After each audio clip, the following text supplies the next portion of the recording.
오늘은 히브리서 네 번째 강의입니다. 지난번에 뛰어넘어갔죠? 2장 5절부터 18절까지를 뛰어넘어갔던 데를 오늘 커버하려고 합니다. 제가 예수를 깊이 생각하라, 또 우리가 고난주간 이런 걸 생각하다 보니까 인터넷에서 그림을 좀 찾다 보니까 이 그림이 이상하게 가슴에 와닿았어요.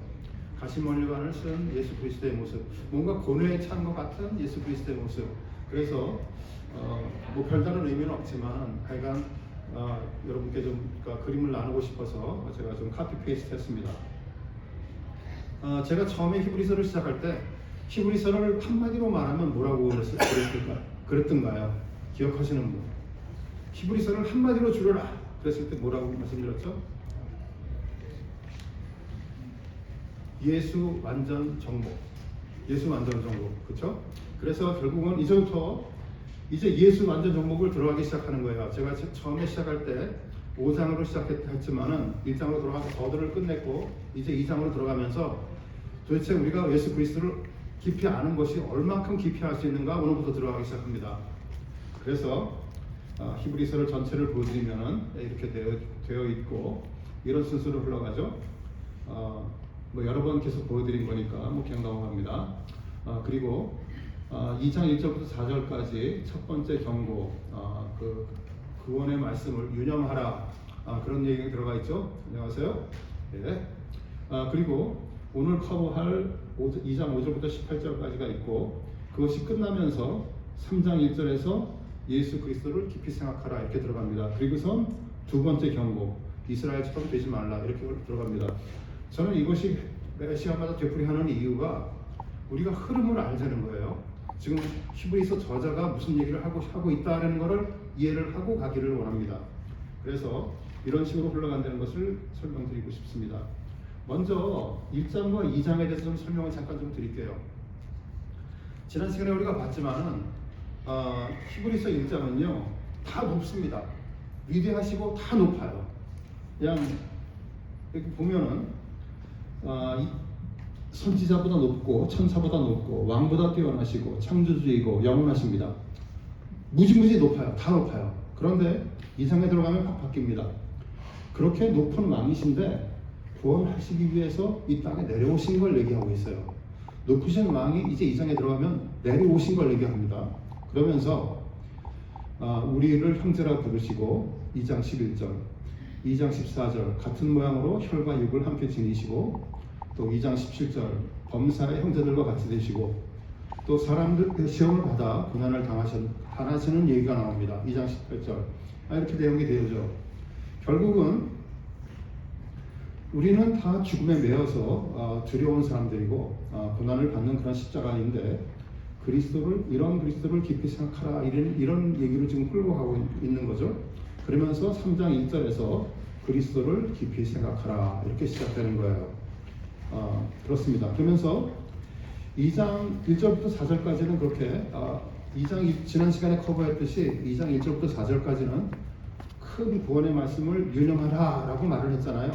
그러면서 오늘 커버할 2장 5절부터 18절까지는 그 유념해야 될 큰 구원이 무엇이다 라는 얘기를 해주고 있는 거예요 지금. 그래서 그 구원을 설명해주고 또 하나의 말씀은 뭐냐면은 그 구원의 말씀을 믿는 사람들이 우리들이 얼마나 존귀한가라는 얘기를 하고 있는 것이에요. 그래서 2장 5절부터 18절까지는 큰 구원에 대한 말씀이 무엇인가에 대한 말씀인데 큰 구원은 2장 5절에 보니까 장차올 세상에 대한 말씀이다 라는 내용이죠. 결국 지금 우리가 살고 있는 세상은 죄로 타락한 세상입니다. 거기에 대해서 하나님께서는 뭔가 하시려고 하죠. 그런데 지금 이 세상 우리가 지금 살고 있는 세상은 죄와 불순종으로 인해서 모든 것이 비틀린 관계이고 질서다라는 얘기를 하고 있고요. 다가오는 세상은 죄의 슬픔, 고난, 질병, 싸움, 죽음 이런 것들이 없고 창조되었던 원래 그런 관계와 질서로 돌아간다는 얘기를 하고 있는 것입니다. 그래서 이것을 사도행전에 보니까 뭐 성경에 보면은 여러 가지 표현이 있죠. 그것에 대해서. 그렇지만 그 중에서 하나를 골라 보니까 사도행전 3장에 가니까 이런 날을 새롭게 되는 날이라 이렇게 얘기를 합니다. 그러면서 2장 6절부터 8절까지가 좀 여러분들이 읽으시기 좀 아리까리 하시죠. 무슨 말인지 이해가 딱 되셨어요? 좀 잘 안 되시죠? 제가 거기서 설명을 좀 해드릴게요. 그건 이제 시편 8편을 인용한 거예요. 그런데 2장 6절은 이렇게 되어 있습니다. 사람이 무엇이기에 주께서 그를 생각하시며 인자가 무엇이기에 주께서 그를 돌보시나이까. 그러면서 사람을 돌보시기 때문에 큰 구원이다, 이 얘기를 하고 있는 것이죠. 그러면서 그 다음부터는 하나님께서 우리를 돌보시는데 어떻게 돌보시는가 하는 얘기를 하고 있는 겁니다. 그러면서 여러분들이 헷갈리시는 7절과 8절이 나옵니다. 이렇게 되어 있습니다. 잠시 동안 천사보다 못하게 하시며 영광과 존귀로 관을 씌우시며 만물을 그 발 아래 복종하게 하셨은즉, 이렇게 되어 있습니다. 제가 저기 퀘스천 마크를 써놨듯이 이게 사람에 대한 얘기야, 예수 그리스도에 대한 얘기야, 헷갈릴 수가 있습니다. 여러분들 가운데 대부분이 아마 헷갈리셨을 거예요. 읽어보신 분들은. 답을 먼저 말씀드리면 사람에 대한 얘기입니다. 오케이? 사람이 잠시 동안 천사보다 못하게 되어 있고 영광과 존귀로 관을 씌움을 받았어야 되는 사람이고 만물이 우리 발 아래 복종되었어야 되는 사람이에요. 자, 그것을 왜 그런지 좀 설명을 해드릴게요. 좀 이상하죠, 그렇죠? 뭐 우리를 보고 잠시 동안 천사보다 못해? 영광과 존귀가 있어? 만물이 발 아래 복종을 해? 아니, 좀 이상할 수 있죠. 이 내용은 뭐냐면은 창세기에 나오는 첫 번째 명령입니다. 하나님께서 사람을 창조하시고서 하나님께서 성경 전체에 맨 첫 번째 명령을 딱 주셨어요. 그 내용이 뭐냐? 1장 28절이에요. 거기 보면은 생육하고 번성하여 땅에 충만하라, 땅을 정복하라, 바다의 물고기와 하늘의 새와 땅에 움직이는 모든 생물을 다스리라. 무슨 내용인가요? 만물을 다스리라, 그 얘기예요. 그래서 하나님께서는 우리를 창조하실 때부터 만물을 여러분들이 만물을 다스리게 만들었었어요. 그런데 그렇습니다.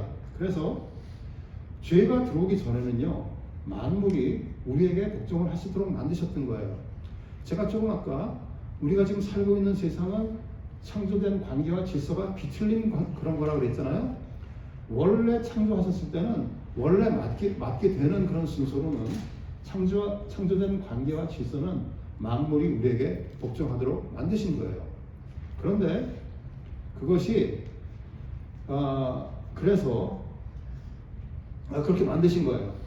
그러면서 2장 8절에 들어가면 후반전에 보면은 복종하지 않는 것이 하나도 없어야 하겠으나, 원래는 복종해야 되는 거죠.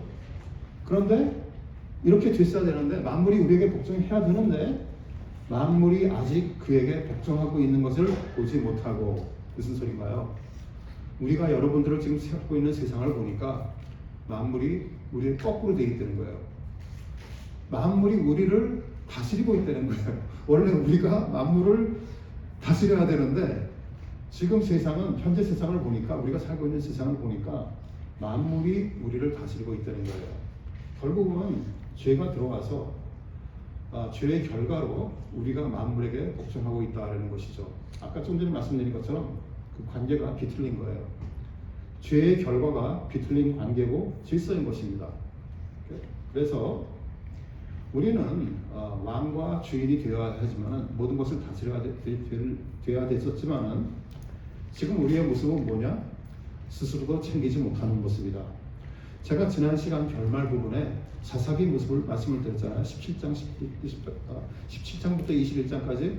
그러면서 제일 큰 우상이 뭐냐? 제가 그때 설명해 드렸잖아요. 그러면서 스스로를 왕으로 생각하는 것, 내가 스스로 판단하고 할 수 있다는 것이 바로 제일 큰 우상이다 말씀드렸잖아요. 바로 똑같은 내용입니다. 사람이 스스로 하나님이 되려고 그랬기 때문에 관계가 비틀렸어요. 그래서 이제는 우리가 만물에게 스스로를 다스리기는커녕 만물에게 복종하는 그런 모습이 되었다는 것이죠. 뒤틀린 세상입니다. 그래서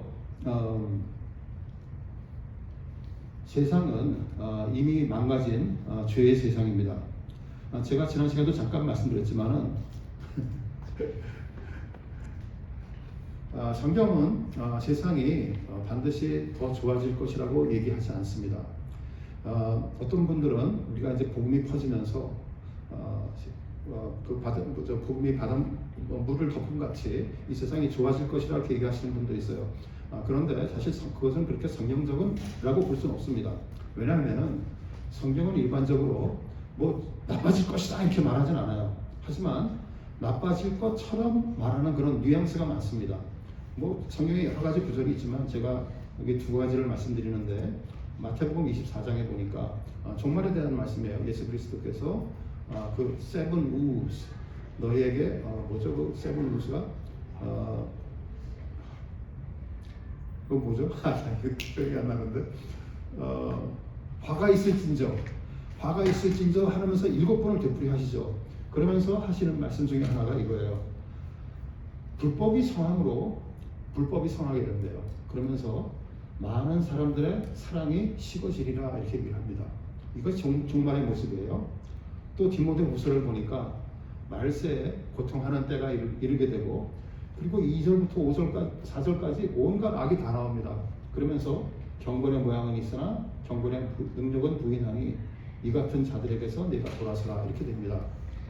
여기 지금 잠깐 그 온갖 악에 대해서 좀 읽어드릴게요. 제가 이거 스페이스가 너무 길어져서 제가 그냥 여기다 쓰지 않았습니다. 근데 제가 읽어드릴게요. 이런 악들이에요.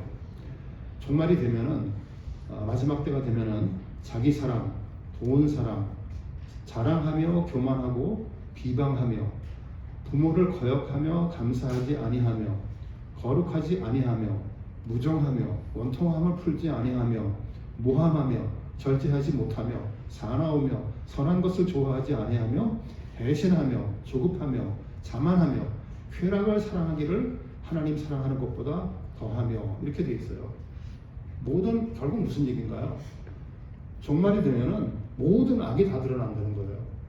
그러면서 제가 거기서 한 가지만 좀 더 할게요. 그런 악 중에서 보면은 한 가지 제가 그 노트하고 싶은 건 뭐냐면은 처음 시작이 뭐였어요? 그 악들의 처음 시작. 자기 사랑에 뭐로 끝났어요? 하나님의 사랑을 다른 것이 하나님의 사랑을 막는 거예요. 처음과 끝이 자기 사랑에서 시작해서 하나님 사랑에서 멀어지는 거예요. 그리고 결국 우리의 모습이 바로 그렇다는 모습이죠. 그렇게 얘기를 합니다. 그래서 그리고 이왕 얘기하는 김에 한 마디만 더 할게요. 여기 보면은 경건의 모양은 있으나 경건의 능력은 부인하니 이렇게 돼 있잖아요. 능력은 행동입니다. 결국 행동. 모양은 있는데 행동이 없어요. 경건의 모양은 있는데 행동이 없어요. 이제 이거는요, 사실상 이 기독교의 그 리더들에게 참 큰 문제입니다. 많은 분들이 여기서 이제 실패합니다. 그리고 좀 이렇게 비난을 받기도 하죠. 그런데 제가 그걸 부탁드리는 거는, 이게 제가 좀 부탁드리고 싶은 건 뭐냐면요, 리더들에게 지나친 거룩과 경건을 요구하지 마시길 바라요. 제가 왜 그렇게 말씀을 드리냐면은 사람은요 연약합니다. 그래서 지나친 거룩과 겸손을 요구하면요, 결국은 그 사람은 경건의 모습만 남게 되고 경건의 행동은 없어지게 됩니다. 사람은요, 우린 다 그렇게 연약한 존재라는 걸 좀 인정을 해야 될 것 같아요.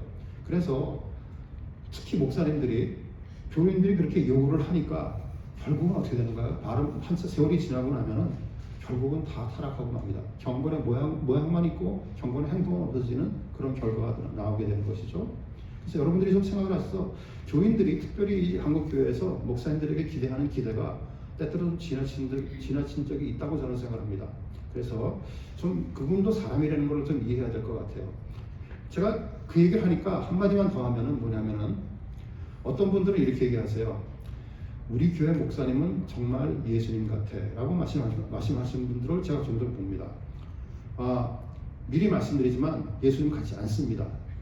어느 사람도 예수님 같지 않습니다. 제가 이거 꼭 목사님 깎아내려고 그러는 말이 아니고요. 저도 그런 목사님을 존경하는 목사님이 있어요. 저한테 신앙의 아버지가 누구야? 박승만, 너 신앙의 아버지가 누구야? 물어보면은 저는 김상 목사님 얘기합니다. 저희 배달교회 초대 목사님이시죠.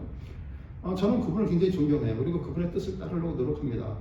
그런데 동시에 그분도 사람이라는 걸 충분히 이해를 해요. 그래서 그분이 실패를 했더라도 저는 그렇게 큰 문제가 안 됩니다. 사람은요 다 실망시킵니다. 여러분들 저랑 같이 한 하루만 살아볼래요? 제가 여러분들 실망 왕창시키시기 장담합니다. 장담해. 실망시킬 거예요. 저랑 몇십 년을 같이 사는 우리 아내도 저한테 얼마나 많은 실망을 했겠어요. 우린 다 그런 존재입니다. 오케이? 그것을 인정하고 가야 돼요. 요구하지 마십시오. 사람은 성경에서 수없이 말하잖아요. 누구도 그리스도와 같을 수 없다가 포인트예요. 어떤 사람도 그리스도와 같을 수 없습니다. 오케이? 좀 인정하고 넘어갑시다. 좀 하다 보니까 딴소리 넘어갔는데 좀 넘어갈게요. 그래서 이렇게 하다 보니까 좀 많이 넘어갔네. 이렇게 말을 하는데, 그런데 동시에 이렇게 나쁘게 된다고 말을 하지만 동시에 새 하늘과 새 땅이 온다는 걸 얘기하고 있어요.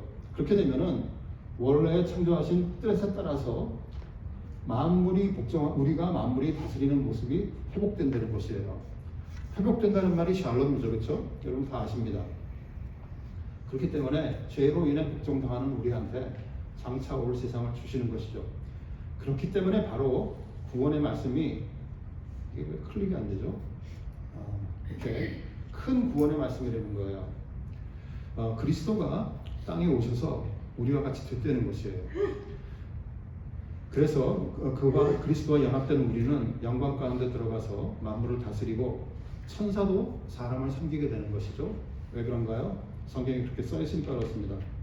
2장 5절, 장차 올 세상을 천사들에게 복종하게 하심이 아닙니다. 그렇게 돼 있어요.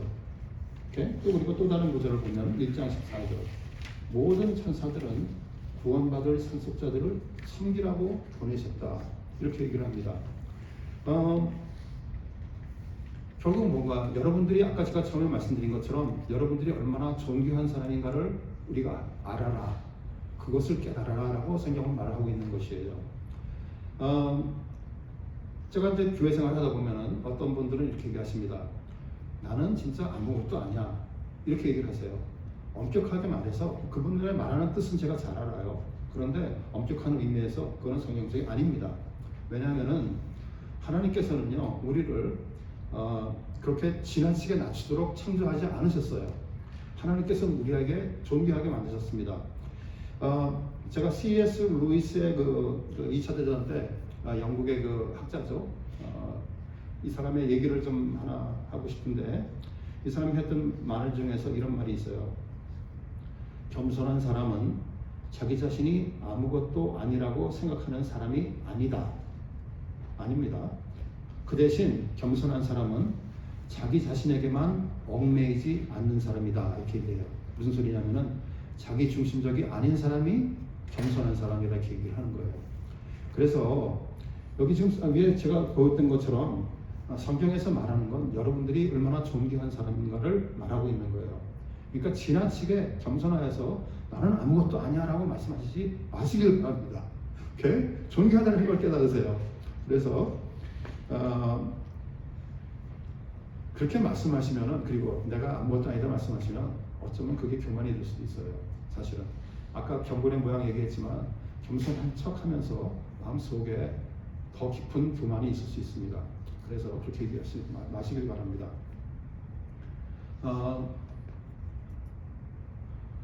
제가 하다 보니까 오늘 딴 얘기를 많이 하게 되는데, 그래서 우리를 2장 10절에 보면은 이렇게 귀하게 여기시면서 우리를 영광에 들어가게 하시고, 2장 11절 형제라 부르시고, 2장 13절 같은 자녀가 되시고, 2장 16절 아브라함의 자손이 되시게 하는 것이죠. 그렇기 때문에 큰 구원은 결국 여러분과 나, 우리 모두를 위한 것이기 때문에 큰 구원이다 라고 이제 이렇게 설명을 하는 것입니다. 우리가 죄인이지만 그리스도의 의지에서 우리가 하나님 앞에 설 수 있게 되는 것이죠.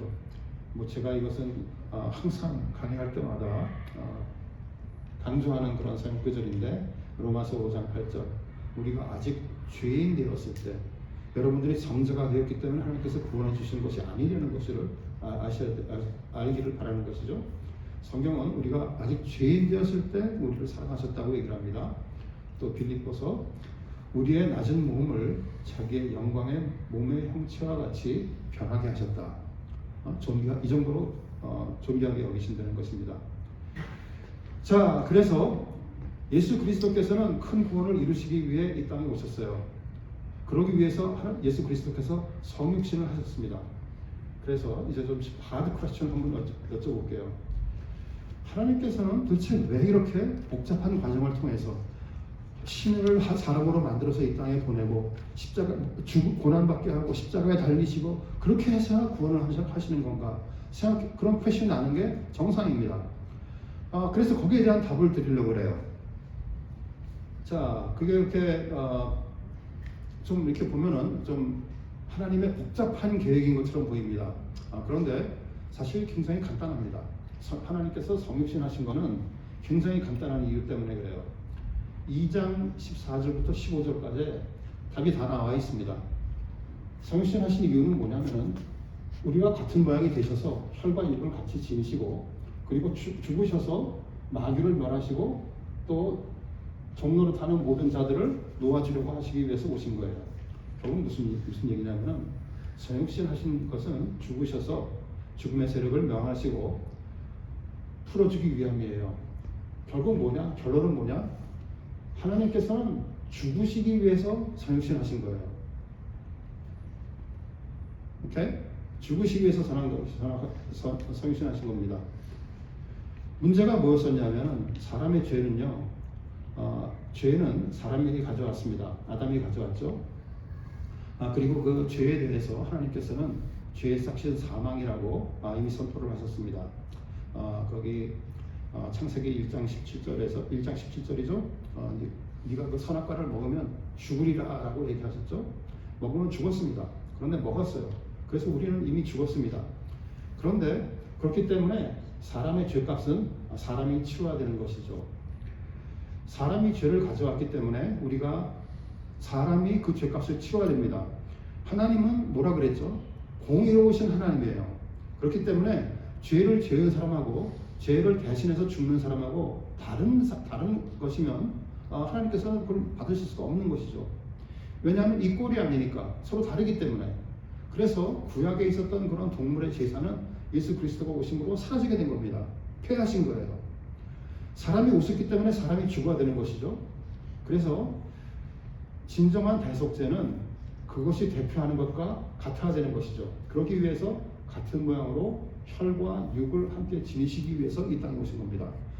그래서 성육신 하신 것이죠. 그런데 하나님으로 계속 계셨으면 하나님은요 신이시기 때문에 본질적으로 죽을 수가 없는 존재란 말이에요. 그렇기 때문에 하나님께서는 죽으시기 위해서는 죽을 수 있는 인간의 모습으로 오셔야 됐다는 것입니다. 그래서 하나님께서는 사람이 되셔서 사람으로서 죽으시고 하나님으로서 부활하심으로 죽음을 멸하실 수가 있는 것이죠. 그런데 또 다른 퀘스천을 할 수가 있습니다. 그러면 도대체 예수 그리스도께서는 죽으시지 않고 구원할 수는 없는 건가 하는 퀘스천이 있을 수가 있죠. 여기 이 얘기를 하려면 죽음이 뭔가를 잠깐 좀 생각해 봐야 돼요. 죽음은요 하나님께서 창조하신 게 아니에요. 그렇죠? 아까 제가 좀 전에 말씀드린 것처럼 창세기 2장 17절에서 먹으면 죽으리라 했던 것이 바로 그것이 죄의 결과가 그렇다는 것입니다. 그래서 창조의 질서가 죄로 인해서 그 질서와 관계가 부패되고 파괴된 모습이 바로 죽음이라는 것이에요. 그런데 보니까 로마서를 보니까 한 사람으로 말미암아 아담으로 말미암아 죄가 세상에 들어왔고 그 사망이 모든 사람에게 이르렀느니라 이렇게 시작을 하죠.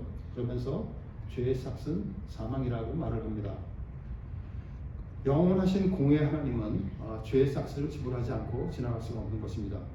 누군가 죄의 삭을 치러야 됩니다. 그것이 사람이 되시고 참 하나님이 되셔야 되는 것이죠. 그렇기 때문에 예수 그리스도께서는 죄가 되셨고 죽으셨고 사망의 판결의 법정에 들어가서 대신 심판을 감당하셨고 죄의 삭을 치르신 것입니다. 그렇기 때문에 공의로우신 하나님께서는 똑같은 죄로 두 번 벌하실 수가 없기 때문에 예수 그리스도께서 이미 우리를 위해서 죽으셨기 때문에 우리 보고 또 죽으라고 얘기할 수가 없는 것이죠. 공의 하나님이시니까. 그렇기 때문에 믿는 우리는 그리스도가 이미 죽으셨기 때문에 우리를 의롭다 하시고 우리를 살리시게 되고 우리를 용서하신 것이죠. 여기서 한 가지만 제가 좀 더 말씀드리고 싶은 건 뭐냐면은 여기 고린도후서 5장 21절에 보면 죄가 되셔서 이렇게 되어 있습니다. 사실은 한국말 성경에 보면은 죄가 되셨어라고 되어 있지 않습니다. 뭐라고 되어 있냐 하면은 죄로 삼으신 것은 이렇게 번역이 되어 있어요. 사실상 이거는 정확한 번역이 아닙니다. 한글 성경이 좀 번역이 좀 이렇게 좀 쉐이키한 데가 많은데 이거는 이렇게 말을 죄로 삼으신 것은 이렇게 얘기하면은 예수 그리스도께서 죄인이 되셨다라는 말처럼 들리잖아요. 그런데 죄가 되셨다는 내용은 뭐냐면은 죄에 그냥 단순하게 죄인 취급을 했다는 것이 아니에요. 그것은 뭐냐면은 죄의 형벌뿐 아니라 죄에 대한 하나님의 진노, 또 율법의 저주, 죄의 책임과 결과, 이 모든 것들을 그리스도께서 다 감당하셨다는 그런 뜻을 가지고 있는 것입니다. 자, 그래서 성실하는 이유를 제가 이렇게 좀 설명을 해드렸어요. 생각보다 간단하잖아요, 그렇죠? 혹시 좀 질문이 있으신가요? 왜 성실하셔야 되는지에 대해서 아직도 궁금하신 게 있으시면 혹시 설명이 너무 완벽해서 질문이 있을 수가 없어요. 그렇죠? 네, 정말 자세하게 해주셔서 네. 더 이상 질문. 아, 그래요? 감사합니다. 그런데 그렇다고 질문이 다 끝난 건 아니에요. 또 질문이 남아 있습니다. 도대체 왜 죄 없으신 참 사람으로 오셔야 되고 왜 참 하나님으로 오셔야 되는가 하는 질문을 할 수가 있죠. 먼저 첫 번째 질문, 왜 죄 없는 완전한 사람이 되어야 되는가 하는 것은 아담이 죄를 가져왔기 때문에 사람이 죄를 해결해야 됩니다. 그런데 문제는 뭐냐면 죄 있는 사람은요, 그 죄의 삭스를 치울 수가 없다는 것이 문제예요. 죄가 있는 사람은요, 이미 심판에 이르렀습니다. 그래서 자기 자신이 죽어서 마땅한 것이죠. 이미 죄가 있는 사람이요, 대속하겠다면서 대신 죽어봐야, 그래봐야 속죄할 수 없는 겁니다. 대속할 수 없죠. 그렇기 때문에 결국은 죄가 없는 사람으로 오셨어야 됐어요. 오케이? 그래서 구원은 그리고 그 의미도 있고 또 하나의 의미가 있는데 무슨 의미냐면은 죄의 값을 치르는 것만이 아니라는 거예요. 맨 첫 번째 죄, 아담의 죄가 뭡니까? 하나님의 말을 불순종한 거잖아요. 이 문제를 해결해야 돼요. 그렇기 때문에 사람을 대표했던 아담은 불순종했습니다. 그런데 믿는 자들을 대표하시는 예수 그리스도께서는 새 아담 되셔서, 그런 예수 그리스도께서는 순종으로, 불순종했으니까 이번에는 순종으로 같은 값을 치르신 거예요. 똑같은 값을 치르신 겁니다. 그래서 우리를 구원하시게 된 거죠. 그래서 꼭 참 사람으로 오셔야 됐습니다. 그러면 두 번째 질문, 왜 참 신으로 오셔야 되는가? 이 질문도 한번 답을 해볼게요. 이거는 무슨 소리냐면은 죄라는 것은요, 그 대상에 따라 달려 있어요. 여기 제가 써 있듯이 여러분들이 형제자매를 무시하면요, 그냥 무례한 거예요, 그렇죠? 근데 여러분들이 법정에 가서 재판관을 무시하면은 어떻게 됩니까? 여러분 형무소 갑니다. 만약에 여러분들이 왕을 무시하면요, 여러분들 목이 잘립니다. 똑같은 무시인데 대상이 누구냐에 따라서 값이 다 달라요, 그렇죠? 우리는 하나님께 죄를 졌습니다. 사람의 죄의 대상은 뭐냐 하면은 무한하신 하나님이에요. 그렇기 때문에 우리 죄는요, 그 무게가 무한한 겁니다. 사람은 유한하기 때문에 무한한 죄를 짊어질 수 없습니다. 그렇기 때문에 무한하신 참 신이 되신 하나님께서 이 땅에 오셨어야 되는 거예요. 참 하나님이시기 때문에 그리고 또 하나는 뭐냐면은 참 하나님이시기 때문에 죽음을 깨뜨리고 부활할 수 있는 것이죠. 결국 죽음이라는 것은 사탄이 권세를 잡은 데예요. 사탄을 이기려면 하나님께서 오셔야 되는 것이 당연한 것이죠. 우리가 가서 깨뜨릴 거예요? 여러분들 아무도 가서 깨뜨리지 못합니다. 그렇죠? 그러니까 참 하나님이 가서 오셔서 깨뜨려야 되죠. 자, 이것들을 제가 복잡하게 설명했는데 간단하게 결론을 내드릴게요. 결론은 뭐냐면은 사람을 대표하시기 위해서 참 사람이 오셔야 됐다는 거예요. 이 대표한다는 말이 결국은 뭐냐? 히브리서 얘기하는 대제사장 됐다는 얘기예요. 그래서 하나님께서 예수 그리스도께서 대제사장이 되셨다는 얘기는 결국은 무슨 소리냐? 구약에서 대제사장은 어떤 사람입니까? 사람이에요. 레위 사람입니다. 그런데 이 사람이 우리를 대표해서 장막에 들어가서 1년에 한 번씩 들어가죠. 그래서는 하나님 앞에 피를 뿌리고 우리의 죄를 구하는 거예요.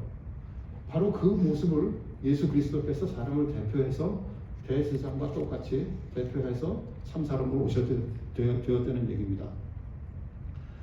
그리고 우리가 죄의 무게를 온전히 지고 죽음을 멸하시기 위해서는 신이 오셨어야 된다는 것이죠.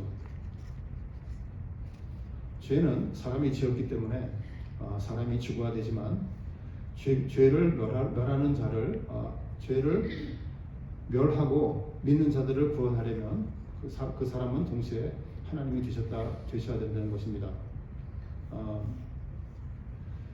죄가 없으신 그리스도는 죽음에 매일 수 없고 죽음에 매일 수 없고 죽음을 깰 수가 있는 것이죠. 사도행전 2장에 있는 내용입니다. 바로 그렇기 때문에 사도 바울은 그 부활하신 예수 그리스도를 보면서 15장에 이렇게 기록을 합니다. 사망아 너의 승리가 어디 있느냐? 사망아 내가 쏘는 것이 어디 있느냐라고 얘기를 하는 것이에요. 그래서 결국은 히브리서는 바울이 쓴 거 아니라고 제가 말씀드렸잖아요. 히브리서건 사도 바울이 쓴 것이건 결국은 다 똑같은 얘기를 하고 있다는 것을 여러분들이 보실 수가 있는 것이죠. 그래서 우리가 예수 그리스도를 따르면 사망과 죄의 권세를 이길 수 있게 된다는 얘기를 하는 것입니다. 예수 그리스도께서 돌아가시고 나서 부활하시면서 무덤이 비었잖아요. 우리는 그 빈 무덤을 보면서 우리는 죄와 사망의 권세를 이길 수 있겠구나라는 그런 확신을 가질 수가 있는 것이죠. 자, 제가 참 사람, 참 신에 대해서 얘기했어요. 또 질문이 있으십니까? 또 완벽하게 설명을 해서 질문이 있을 수가 없죠. 네. 감사합니다. 예? 아니, 아담이 죄를 가져왔기 때문이라고 그랬으면 죄가 있었다는 거 아니에요? 그럼 하나님이 만드셨다는 거 아니에요, 죄를? 네? 지금 말하게 아담이 죄를 가져왔다고 그러셨잖아요. 네. 네? 그러면 죄가 있는 거잖아요. 그거를 아담이 가져온 거 아니에요? 아니죠. 제가 말을 그렇게 했나요? 아니, 여기 그렇게 그래요? 써있잖아요. 어디 아담이 죄를 가져왔기 때문에 first 바로 그 전 슬라이드에 그렇게 있어요? 그러면 제가 잘못 썼네요. 그렇지 않습니다. 넘버 원 바로 전 죄를 가져왔다고 했나요? 죄를 가져왔기 때문에 저 위에? 네. 예. 저 정확하게 제가 표현을 하지 않았네요. 그러면은 5장 12절에 어떻게 되어 있죠? 거기도 5장 12절에 죄를 가져왔다고 되어 있나요? 어떻게 되어 있나요? 그렇지 않죠? 사람과 말미암아 죄가 세상에 들어오고라고 되어 있죠. 제가 잘못 썼습니다. 아까 제가 말씀드린 것처럼 하나님께서 명령하신 거를 아담이 그 말을 어긴 거죠. 불순종한 거죠. 그래서 비틀린 관계가 된 것이 죄의 세상이다 이렇게 말씀드렸어야 되는데 제가 표현을 잘못했습니다. 땡큐. 예, 감사합니다. 자, 그래서 이번에는 그러면 그리스도의 고난에 대해서 좀 얘기를 해볼게요. 참 고난에 대해서는 사실 이건 진짜 수십 번을 얘기해도 우리는 끝없이 얘기할 수가 있는 그런 내용이죠. 그런데 오늘은 한번 그리스도의 고난에 대해서만 한번 얘기를 해보려고 합니다. 그리고 여기서 보면은 참 하나님, 참 사람으로 오셔서 시험 당하시고 고통을 받고 죽음을 맛보셨잖아요. 그렇기 때문에 우리를 이해하시고 도울 수 있고 우리를 대표하실 수 있다는 것이죠. 바로 그 내용이 2장 18절 대제사장 된 그 내용입니다. 예수께서 고난을 당하심으로 그래서 구원의 창시자가 되시고 온전케 되신 것이죠. 우리를 향해 그래서 형제 자매로 연합하십니다. 그렇게 예수 그리스도께서 고난으로 우리를 이끄시기 때문에 사도 바울도 고난에 참여하기를 간절히 바랬어요. 그 내용을 어디 있냐 하면은 빌립보서 3장 10절에 나와 있습니다. 내가 그리스도와 그의 부활의 권능과 그 고난에 참여함을 알고자 하여 그의 죽으심을 본받아 이렇게 돼 있어요. 무슨 얘기냐면 그리스도와 그를 죽음에서 일으키신 능력을 내가 알고 싶어. 그래서 그의 고난에 동참하여서 그 삶이 내 삶이 그분을 닮아가기를 원해. 이런 내용이죠. 그러면서 바로 다음 구절에 보니까 여러분들이 너무나 잘 아시는 그 내용이 나옵니다. 어떻게 해서든지 죽은 자 가운데서 부활에 이르려 하노니 내가 이미 얻었다 함도 아니요 온전히 이루었다 함도 아니라 오직 내가 그리스도에게 잡힌 바 된 그것을 잡으려고 달려가노라. 이렇게 얘기를 합니다. 결국은 무슨 얘기냐면은 고난을 참여하는 것이 그리스도와 연합하기 위해 달려가는 것이고 우리가 살아야 되는 삶의 방향이 되는 것인가를 얘기할 수 있는 것이죠. 성경은 우리가 그리스도의 고난에 참여하는 데는 얘기를 굉장히 많이 합니다. 우리가 고난을 아는 것이 그리스도를 아는 것이다 라고 이렇게 얘기를 합니다. 왜 그럴까요? 우리가 그리스도를 고난을 아는 것이 왜 우리가 그리스도를 아는 것과 같은 것일까요? 혹시 고민해 보신 분이 있으세요? 왜 꼭 고난을 알아야 될까요? 우리가 고난을 알지 못하고 그리스도를 알 수가 없을까요? 제 답은 뭐냐면은 간단하게 결론부터 드리면은 고난을 모르고 예수 그리스도를 알 수가 없습니다. 왜 그런가 하면은 그리스도께서는 이 땅에 왜 오셨을까요? 고난 받으시기 위해 오셨어요. 그런데 그분이 고난 받으시기 위해서 오셨는데 우리가 그분의 고난을 모르면요, 그분을 모르는 거예요. 그분이 오신 목적을 모르는데 왜 오셨는지를 모르는데 어떻게 우리가 그분을 안다고 얘기할 수가 있어요? 그러니까 결국은 무슨 얘기냐면은 우리가 그리스도 고난을 안다는 얘기는 그분을 안다는 얘기예요. 고난 당하시러 오신 분인데 고난을 모르면은 그분을 모르는 것이죠. 결국은 그래서 이렇게 어떻게 연결을 하면 어떻게 되냐면은 그리스도를 아는 것이 바로 그리스도의 고난을 아는 것입니다. 그래서 그리스도를 고난을 따르는 것은 그리스도를 따르는 것은 그의 고난을 함께 나누는 것이에요. 그렇기 때문에 바울이 이렇게 얘기를 했던 겁니다. 고난에 참여하겠다는 얘기를 하는 거예요. 성경은 삶이 고난이라고 얘기를 하죠. 사실상 고난이 없는 삶은요, 정상이 아닙니다. 고난이 있어야 정상인 삶이죠. 바로 그렇기 때문에 히브리서 이제 나중에 그 히브리서 세컨드 파트를 제가 나중에 언젠가 하게 되면 그때 가게 되면은 고난이 여러분들을 위한 것이다 라는 결론이 히브리서 9강에 가면 나옵니다. 그것이 왜 그러냐면 바로 이 이유 때문에 그래요. 그리스도의 고난을 아는 것이 그리스도를 아는 것이기 때문에 그렇습니다. 오케이? 자, 그래서 그리스도의 고난에 대해서 잠깐 얘기를 해보려고 하는데 어떤 사람들은요 그리스도의 고난 그러면은 이렇게 생각을 해요. 내가 뭔가 해야 되는구나. 내가 죽어라 하고 노력을 해서 내 몸을 상할 정도까지 해야 되는구나. 그러면서 어떤 사람은 크게 십자가를 만듭니다. 그래서 그걸 지고 올라가요. 돌계단을 무릎 깨져가면서 피 줄줄 흘리면서 그걸 지고 올라갑니다. 그것이 그리스도를 따르는 것이라고 생각해요. 어떤 사람은 예수 그리스도께서 광야에 40일 동안 금식을 했기 때문에 나도 예수 그리스도를 따라야지, 고난을 참여해야지 하면서 40일 동안 금식합니다. 그것이 고난을 따르는 것일까요? 그렇지 않습니다. 그렇지 않습니다. 뭐냐면은 그리스도의 고난에 참여한다는 얘기는요, 뭐냐면은 고난을 일부러 겪는 것이 아니라 예수님과 연합된 사람들에게 자연스럽게 따라오는 삶의 방식이라는 거예요. 그 말이 하도 중요해서 제가 이렇게 여러분께는 블랭크 아웃을 해드렸습니다. 그리스도와 방향을 함께 가는 것입니다. 자기를 비우고 낮아지는 것이 그 고난에 동참하는 것이에요. 때때로 우리에게 그리스도를 따르기 때문에 생기는 고난이 같은 것이 있습니다. 예를 들자면은 믿음 때문에 받는 오해도 있을 수 있는 것이고 진리 때문에 받는 조롱도 있고 또 의를 위해서 손해받는 것 이런 것도 있을 수 있어요. 그것들도 포함이 되죠. 또 그리고 또 똑같은 또 비슷한 의미로서 내 중심, 자기 중심적이면 그걸 내려놓는 모습, 또 아니면은 세상이 중요하다고 여기는 것들을 내려놓는 모습, 그런 것을 내려놓음으로써 그리스도에 동참하는 것이라고 할 수가 있죠. 아까 제가 이렇게 뭔가 이렇게 어렵게 자기 몸을 학대해가면서 하는 것이 고난에 참여하는 것이라고 생각하는 분이 있다고 말씀드렸는데, 제가 이렇게 극단적인 예를 들어서 그렇죠. 사실 보면은 교회 안에서 보면은 그렇게 생각하시는 분들이 의외로 많습니다. 어떤 분들은 교회에서 어떤 일을 하더라도 내가 뭔가 어렵게 해야 돼요. 쉽게 하면 안 되는 거라고 생각하는 분들이 있습니다. 내가 쥐어짜서 뭔가를 해야 된다고 생각을 하는 분들이 있어요. 그렇지 않습니다. 성경에서 말하는 거는 그런 것이 아니에요. 그렇게 하지 않아도 되는데 굳이 힘들게 해야 되는 것이 그리스도를 따르는 것이 아닙니다. 그래서 우리가 이런 고난을 통해서, 이렇게 제가 말씀드린 이런 고난을 통해서 목적은 뭐냐면 결국은 예수의 마음을 닮아가는 것이 우리의 목적이겠죠. 예수 그리스도께서 몸된 교회를 위해서 흘리신 사랑의 고난을 우리가 따라가는 것이, 나타내는 삶을 살아가는 것이 바로 우리의 모습이 되어야 되겠죠. 그래서 이제는 우리가 그리스도를 우리의 삶을 통해서 나타내는 삶이 되어야 되는 것입니다.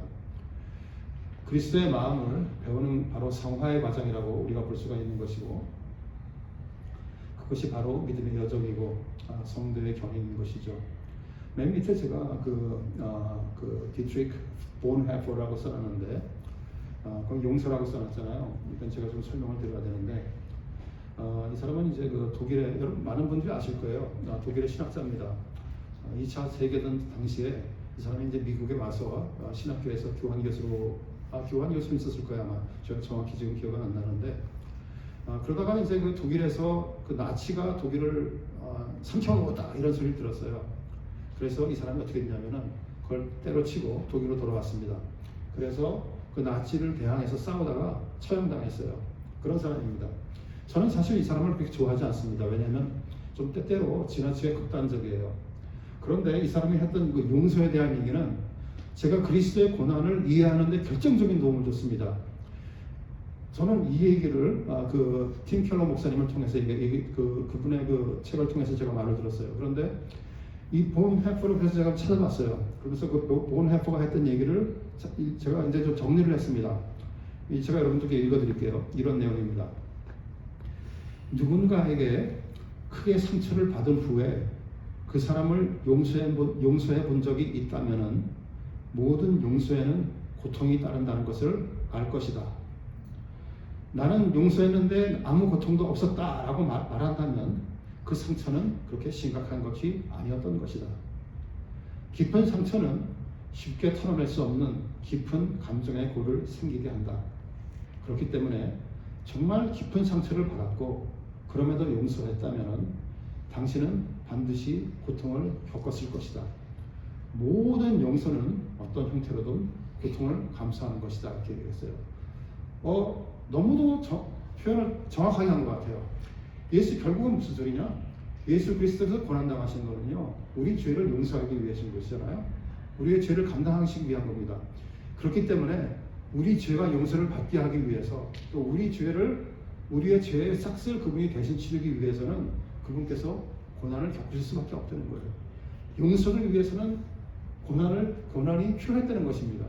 그래서 이 본헤퍼의 얘기를 여러분들이 한번 좀 생각해 보시길 바래요. 그분의 말이 참 저는 굉장히 아주 예수 그리스도의 고난을 근본적으로 잘 짚어낸 말이라고 생각을 합니다. 여기까지 이제 그리스도에 대한 얘기를 했는데 이것을 제가 좀 정리를 좀 해드릴게요. 자유와 사랑에 대한 얘기를 하려고 합니다. 갈라디아에서 할 때 제가 또 말씀드린 좀 비슷하게 좀 말씀을 드렸는데 한번 또 다시 짚어볼게요. 우리가 지금 히브리서에서 봤던 것처럼 예수 그리스도께서는 우리의 형제가 되시고 혈과 육을 함께 지니시고 범사의 형제들과 같이 되시고 시험을 받아 고난을 당하셨습니다. 그러면서 결국은 뭐냐면은 우리와 사랑의 관계를 맺게 되셨다는 것이에요. 결국 제가 이미 여러 번 말씀드렸지만 결국은 성경의 모든 것은 관계입니다. 관계가 키인 것이에요. 그런데 이 관계를 맺으셨는데 현대인들은요 그 관계를 깨려고 노력합니다. 왜 깨려고 노력하는지 아세요? 제가 첫 번째 강의 시간 때 제가 말씀을 드렸는데 우리는 자유를 원합니다. 그런데 제가 저기도 자유라고 쓰면서 세상적인 자유라고 썼잖아요. 세상적인 자유는 뭐냐면은 결국 하나님과 우리의 관계를 끊으려고 하는 것이에요. 왜 그러냐면은 세상적인 자유는요 내 마음대로 하는 것을 자유라고 표현을 하는 것이에요. 내 마음대로 하는 것이 자유일까요? 성경에서는 그렇게 얘기하지 않습니다. 내 마음대로 하는 것은 뭐냐면 독립입니다. 독립. 인디펜던스예요. 너랑 나랑 관계가 없어지는 거예요. 그것을 사람들은 자유라고 혼동을 합니다. 성경에서 가리키는 자유는 이런 의미가 아닌 것이에요. 근본적으로 뭐냐면은 그렇게 되면은 관계가 끊어집니다. 독립과 사랑은요 서로 상충될 수밖에 없습니다. 여기서 자유와 사랑의 무슨 대해서 얘기해볼게요. 지상적인 말로 하는 그런 자유, 독립은 사랑과 모순될 수밖에 없습니다. 사랑 안에서는요 독립이 불가능합니다. 사랑 안에서는 제약을 받는 것이 정상입니다. 제가 예를 들어서 연인 부부 이렇게 써놨잖아요. 제가 이 설명을 할 때마다 제가 드는 비유가 있습니다. 뭐냐면 골프예요. 골프. 제가 만약에 골프를 좋아한다고 한번 생각해 봅시다. 저는 실제로 골프를 좋아하지 않아요. 저는 작년에는 한 번도 안 쳤고 올해도 안 칠 것 같아요. 그런데 하여간 제가 골프를 좋아한다고 한번 생각해 봅시다. 그런데 제가 제 아내한테 내가 골프를 하도 좋아해서 말도 하지 않고 그냥 골프 치러 가요. 골프가 몇 시간 걸립니까? 하루 종일 걸리잖아요. 골프 하루 종일 치고 밤늦게 들어와요. 그러면 저와 제 아내의 관계는 뭐예요? 의미가 있는 관계인가요? 아무런 의미가 없습니다. 그 관계는요 깨진 관계예요. 그렇기 때문에 사랑 안에서는 독립을 불가능합니다. 사랑은 반드시 독립하지 않아야 사랑이 되는 것이에요. 자, 이게 사랑이라는 것은 가장 긴밀한 관계를 맺고 삶을 나누는 것이 사랑이라는 것이에요. 사랑하게 되면요 독립을 잃기 시작합니다. 하고 싶은 것을 행하지 못하게 되는 것이죠. 사랑하는 사람을 존중하기 때문에 내가 아무리 원하는 것이 그것이라 그래도 그렇게 하지 못하는 것이 사랑이에요. 제가 이게 지금 세상적인 표현을 했죠. 연인 부부 얘기만 했죠. 성경적인 사람도 똑같습니다. 똑같아요. 아담이 에덴 동산에 있는 모든 하나님께서 아담한테 에덴 동산에 있는 모든 과일을 다 먹어도 된다 그랬어요. 키는 뭐냐면은 그 중에 하나, 그 에덴 동산에 얼마나 많은 과일이 있었겠어요. 다 먹어도 되는데 요거 하나만 먹지 말라. 선악과만 먹지 말라고 얘기를 했어요. 그런데 아담이 그걸 깨부신 거예요. 독립을 원했기 때문에, 내가 하나님과 같이 되기를 원했기 때문에, 3장 5절, 창세기 3장 5절이죠. 하나님과 같이 되기를 원했기 때문에 그걸 깨는 겁니다. 그렇게 되니까 관계가 다 깨져버렸어요. 그래서 죄가 생긴 겁니다. 바로 죄의 내용이 그것인 것이죠. 결국은 뭐냐면은 죄가 생김으로 말미암아서 아담은 에덴 동산에서 쫓겨났습니다. 관계가 깨졌습니다. 오케이? 그래서 하나님께서는 그 에덴 동산의 입구에 그 그룹을 세워서 그 불꽃 같은 창을 지닌 그룹을 세워서 못 들어가게 막은 거예요. 그런데 우리에게 오게 될 세상은 그로 다시 들어가게 하는 겁니다. 회복을 시키는 관계예요. 관계를 원래 그 에덴 동산에 있었던 관계를 회복시키는 관계입니다. 우리가 존귀해지고 우리가 만물을 다스리는 관계로 돌아가는 것이에요. 자, 제가 막 연락서 떠들다 보니까 제가 또 다시 이 자유로 돌아가서 세상적인 사연은요, 자유는 이렇습니다. 사랑도 있고 자유도 있는데 거기서 말하는 건 세상적인 자유니까 독립이죠. 사랑과 독립 중에서 하나를 택하는 것이 세상적인 자유입니다. 둘 중에 하나를 고를 수밖에 없어요. 그런데 복음적인 자유는 둘 다 택하는 것입니다.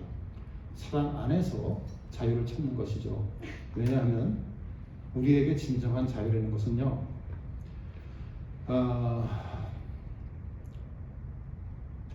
가리지 않는 자신의 모습이, 우리 자신을 가리려고 했던 자신의 모습이 사랑 속에서 진실로 나타날 때 그렇습니다.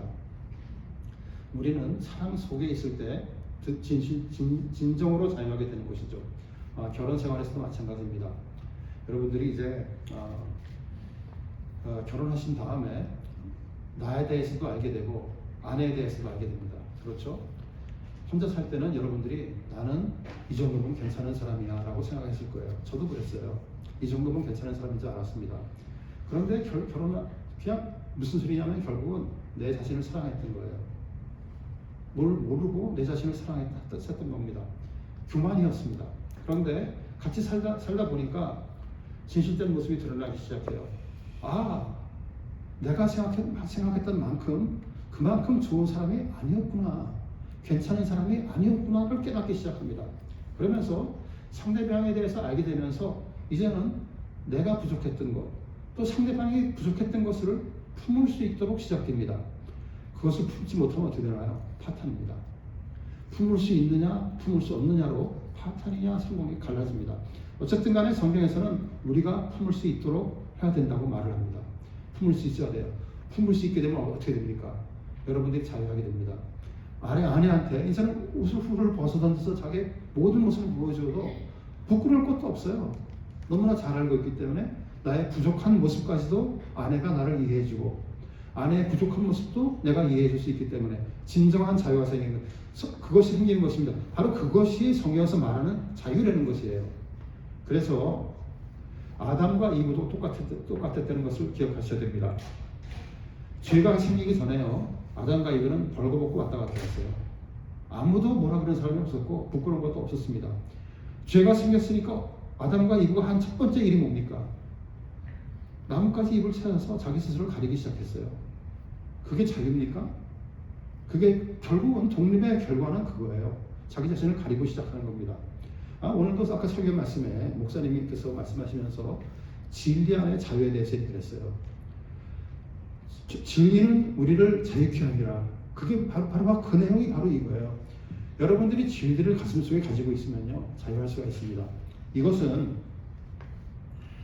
그래서 그렇기 때문에 히브리서 4장 13절, 4장 12절부터 13절까지 그 내용이 바로 이 얘기예요. 하나님의 말씀은 날쌘 검과 같아서 우리를 쪼갭니다.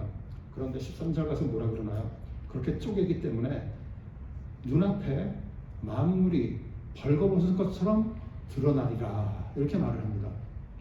우리가 벌거벗은 모습이 하나님 앞에 드러날 수밖에 없는 모습이 바로 우리의 진정한 자유인의 모습이 되는 것이에요. 사실상 이거는요, 교회 안에서도 똑같습니다. 제가 성경 공부를 할 때마다 제가 말씀드리는 것 중에 하나가 여러분들 한 교회를 오래 다니십시오예요. 왜냐하면 여러분들이 교회를 오래 다니면 이럴 찬스조차도 없습니다.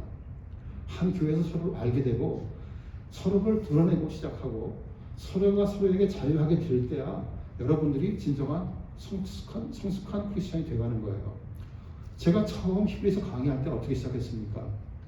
여러분들이 하나님을, 예수 그리스도를 오랫동안 믿어왔지만 그렇지만 아직도 어린아이와 같은 모습이다라고 말씀드렸죠. 저도 그랬어요. 그렇죠?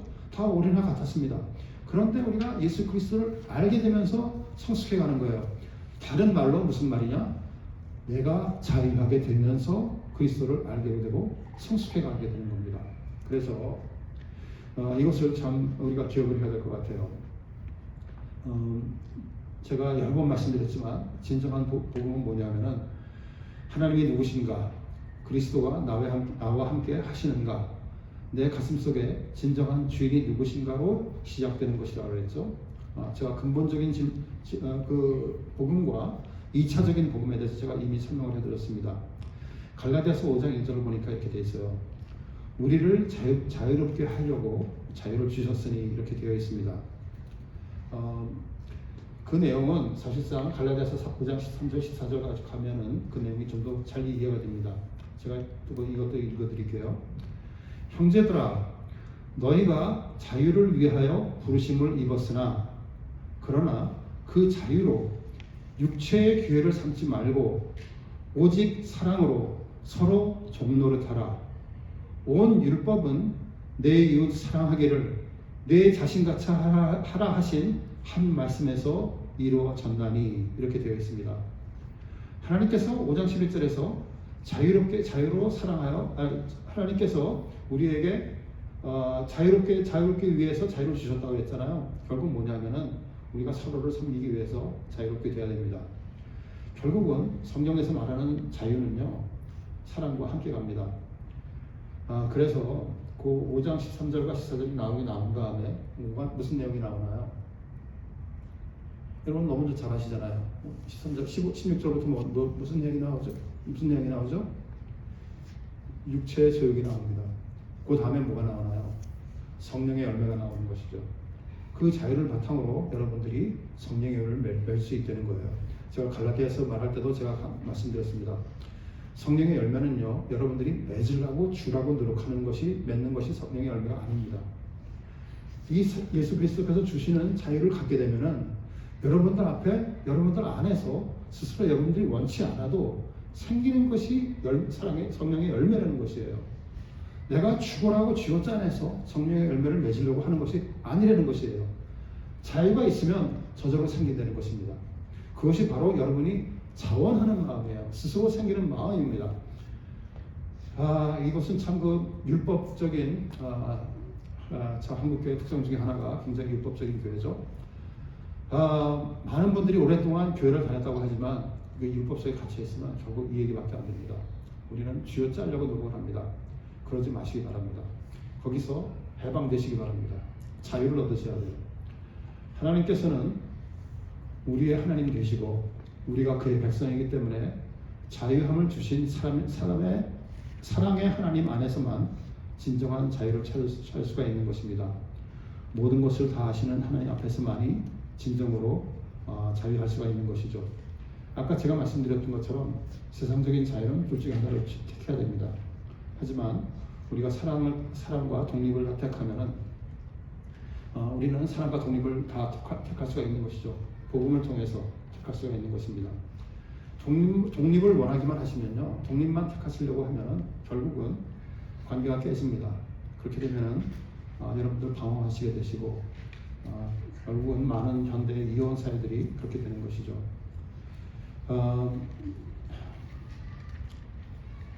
제가 이 얘기를 아까 하신 지금도 계속 고민인데 넘어가죠. 자유함은 뭐냐면요, 아담과 이브가 벌거벗고도 창피함을 알지 못하는 것처럼 그렇게 하는 것이 바로 자유함입니다. 그래서 우리로 하여금 우리의 노력이 아니라 진정한 감사하는 마음으로 자원하여서 하나님과 이웃을 내 몸같이 사랑하게 만드는 것이 바로 우리의 자유한 마음이죠. 그래서 우리 모두 하나님의 자녀로서 여러분들 모두 진정한 자유를 가지시고 그런 분들이 되시기를 간구하면서 오늘 강의는 여기까지 할게요. 시간이 또 충분해서 마치겠습니다.